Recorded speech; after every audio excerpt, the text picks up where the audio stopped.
দুদিন পরেই কিন্তু জন্মাষ্টমী, আর তোমরা জানো জন্মাষ্টমীতে তাল ফুরুলি আর নারকেল নাড়ুটা লাগেই।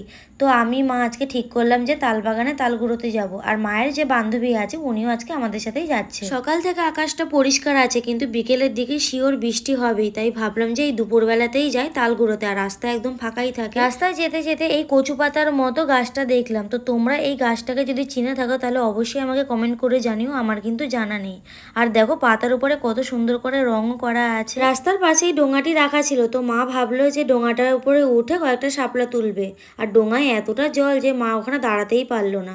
যাই হোক, এবারে চলে গেলাম আমরা তাল কুড়োতে। পুকুরে অনেক কোটি তাল পড়েছিল, যেহেতু জলে পড়েছিল তাই ওগুলো নষ্ট হয়ে গেছে আর খাওয়াও যাবে না।